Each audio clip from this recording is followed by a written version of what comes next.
Muy, pero muy buenas tardes para todos y para todas.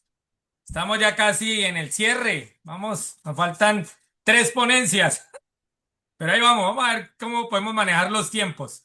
Vamos a invitar desde Colombia, aunque está arraigado en Ecuador desde hace bastante tiempo, doctor Alfonso Barbosa Domínguez. Bienvenida a esta mesa redonda. El doctor se hizo la tarea completica. Yo le dije, hágame un resumen de su hoja de vida y me hizo un resumen. Ustedes vieron la hoja de vida del doctor Alfonso Barbosa, no terminamos hoy, pero cuando él me dijo, hágame un resumen, me lo hizo. Por favor, doctor, me dice si ya está ampliada la pantalla. Doctor Alfonso. Sí, sí, Hilder. Muy bien, Alfonso Barbosa Domínguez, Cali, Colombia. Médico y cirujano especializado en biotipología y antropometría, magíster en fisiología del ejercicio y doctor PhD con postdoctorado en epigenética. Bueno, tiene una cantidad de estudios que grandemente, pero vamos a entrar, como dice el dermatólogo, de una vez al grano. Mi doctor Alfonso, usted sabe que es un ser humano también maravilloso, grande e inmenso, como mi hermano mayor, porque así él sabe que yo soy su hermano menor. Bienvenido, mi doctor Alfonso, a esta mesa redonda. ¿Ya estás grabando? Sí. Sí, señor. Ok, bueno, muy buenas tardes y gracias pues por invitarme y ver convocados un poco de gente que realmente tiene experiencia en diferentes áreas del deporte y la actividad física, incluyendo pues la parte médica, la parte de investigación y la parte de redacción de artículos científicos. Yo voy a abordar mi intervención teniendo en cuenta el título que se le dio a la mesa redonda. El título que se le dio a la mesa redonda. El título que se le dio fue Salud, Ética y Evidencia como eje temático central. Y dentro del contexto que yo voy a abordar mi intervención está el rol del profesional ante la desinformación de la educación física, actividad física y deporte. En ese orden de ideas, entonces, lo primero que yo siempre he dicho y he discutido con varios colegas, amigos de todo el mundo, es que desafortunadamente la desinformación es un arma eficaz para la manipulación. Y esto lo dice claramente un estudio que se ha venido desarrollando y que los aportes de este estudio a través de la Universidad de Granada de España, en colaboración con la Universidad de Canberra de Australia, lo sacaron el 22 de marzo del 2025. O sea que lo que dice es que si usted, con todo lo que se publica en redes sociales o en medios digitales, aún y cuando tiene las características del contenido de información que no es veraz, se está dejando manipular.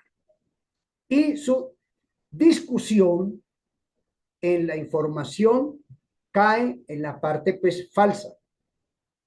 Entonces, es una cosa bien interesante porque pues de acuerdo a los expertos de la mesa, se ha abordado desde diferentes aristas, pero realmente lo que nosotros siempre hemos discutido es que hoy en día, por la facilidad de los medios electrónicos, electromagnéticos, audiovisuales, radiales, televisivos y escritos, muchas veces pues no se tiene en cuenta que cuando uno habla a través de estos medios, detrás de una cámara, detrás de una revista, detrás de un micrófono, detrás de un evento académico, cuando la gente está sentada en el auditorio, pues la gente muchas veces, por la información que uno da, uno tiene que ser claro y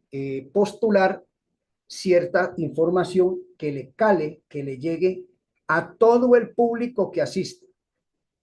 porque muchas veces también nosotros utilizamos ciertos términos muy académicos, muy técnicos, y entonces en ese orden de ideas caemos en ciertos aspectos que es importante tenerlo en cuenta.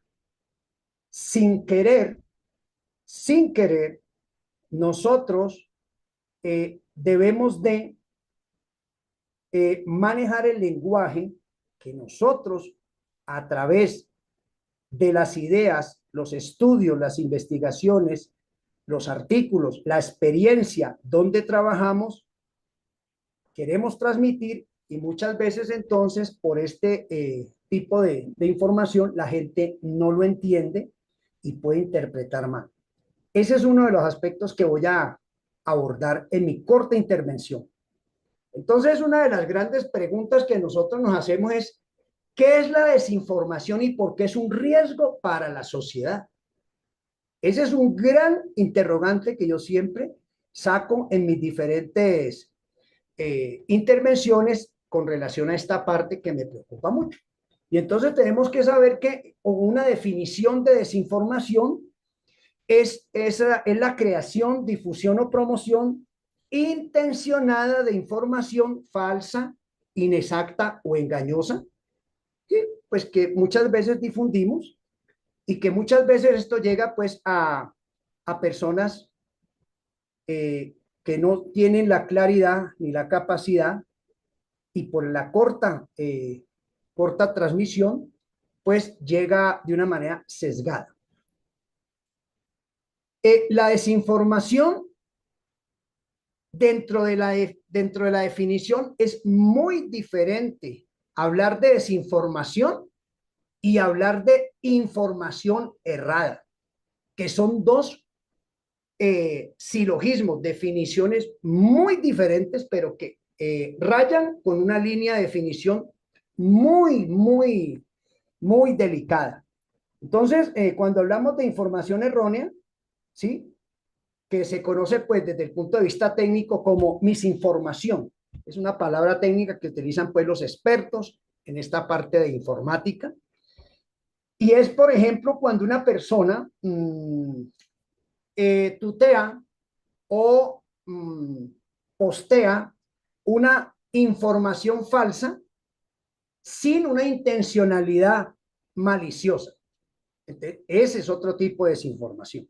Y entonces, como ustedes lo vienen hablando, en el medio de la actividad física y el deporte, por ejemplo, hay gente que dice que para los niños que están haciendo deporte de actividad física en un proceso de formación o en un proceso de una cultura física en el colegio, no es necesario tomarles un electrocardiograma. Y eso se ha venido regando. Y entonces eso es una desinformación por falta por falta de ciertos soportes dentro del oyente, ¿sí? Dentro del oyente que pues no tiene un soporte, ¿no? Porque cuando la gente oye una noticia o una información o postean un TikTok o ven un video en YouTube, pues tiene que tener también una capacidad para investigar un poquito más y profundizar. Esos tipos de desinformación que se dan en deporte y la actividad física, y cuando hablo de deporte y la actividad física también englobamos la parte médica, la parte metodológica, de planificación, en cuanto a sesiones de entrenamiento, sesiones de clase, clases grupales en lo que decía Angelito cuando hacemos una tarde deportiva en un barrio, cuando hacemos una clase de spinning o de aeróbicos en el centro de acondicionamiento físico, que eso también lo va a tocar, es muy diferente a un gimnasio y ese término también se ha venido, ha venido evolucionando, ha roto paradigmas. Recordemos que un paradigma es una definición científica que se ha sacado en un periodo de tiempo porque se ha hecho un estudio con cierta población, pero que a través del tiempo se modifica se deja de base, pero hay que volver a hacer investigaciones. Entonces, en ese orden de ideas, los tipos de desinformación los hay, las noticias falsas, es lo que se llama fake news, el contenido manipulado, el contexto falso, las citas inventadas o tergiversadas y los memes y las sátiras malinterpretadas. Eso es un tipo de desinformación que está dentro de una clasificación de ciertas investigaciones a nivel mundial. Y el problema con todo esto que estamos hablando es los efectos que tiene a nivel de redes sociales, ¿sí? A nivel de culturas, a nivel de sistemas deportivos, a nivel de sistemas educativos, a nivel de sistemas políticos que tienen cada país y que tienen que aplicar a la parte deportiva.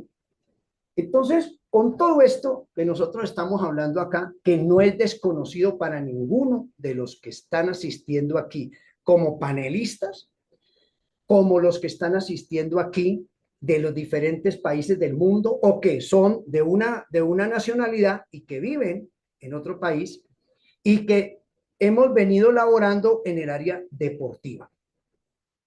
Es importante tener en cuenta que cuando hay una desinformación, la proliferación de la desinformación va implícita o se transmite a través de redes sociales y algoritmos virales.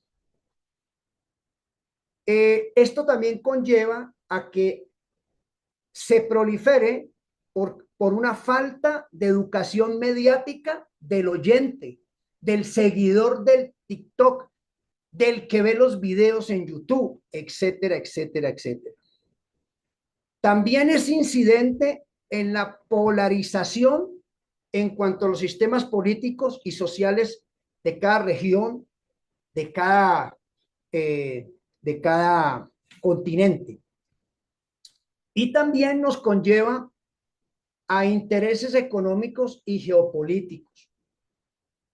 Y una de las cosas más interesantes que tiene la desinformación en el área deportiva y en la práctica del deporte es el analfabetismo digital, que tenemos muchos que nos metemos a manejar redes y que de alguna manera tenemos que tener un poquito de educación digital para poder discernir, hacer un filtro y meternos más allá de lo que la noticia mediática nos quiere hacer ver, hacer creer o vendernos en un periodo de tiempo muy corto. Doctor, 5 minutos. En ese orden de ideas, ¿no son 10? 15. A 15, apenas empecé, yo estoy tomando tiempo.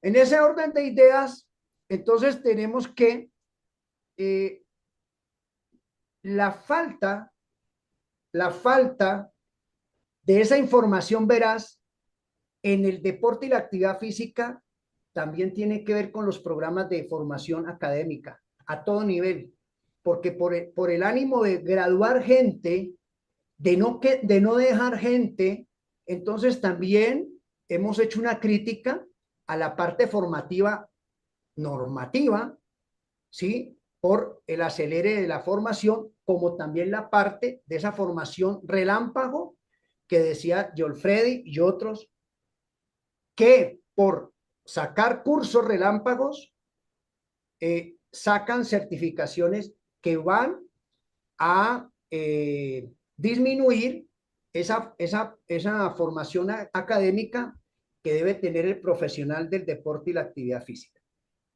Entonces es una invitación a los que estamos aquí y de acuerdo a mi experiencia que hay que empezar a tener unas campañas, a hacer de pronto algún movimiento para que esa desinformación empiece a volverse veraz, que sea más eficaz, que sea más incisiva positivamente dentro de toda la población mundial, porque esto es una problemática a nivel mundial, no es solamente a nivel Suramérica. es a nivel mundial. Estamos así, sufriendo esta desinformación. Y en ese orden de ideas, entonces, por eso muchas veces, por la falta de formación, la falta de investigación, la falta de tener un conocimiento crítico constructivo, como lo decía nuestro maestro en México, se nos están dejando en el tintero muchas cosas que pueden ser proactivas y proyectivas dentro de la actividad física y el deporte a nivel mundial. Lastimosamente, pues esto es una discusión, un intercambio académico de experiencias y que de alguna manera podemos en estos momentos estar pisando callos, no tener cierta aceptación porque estos temas casi nunca se tocan así de apertura y que de alguna manera, pues esto tiene que cambiar porque si no, el deporte y la actividad física va a ser la primera causa de factores de riesgo producidos por malas prácticas deportivas, por falta de conocimiento, de profundización, de exigencia y rigor científico y de ética profesional cuando ya tenemos un título para aplicar nuestros conocimientos. Esa es mi intervención, Hilde. Excelente, démosle un aplauso. 15 minutos exactos, mi doctor. Wow, un aplauso bien grande. Nos vamos, doctor Bruno, Renato, ¿está listo?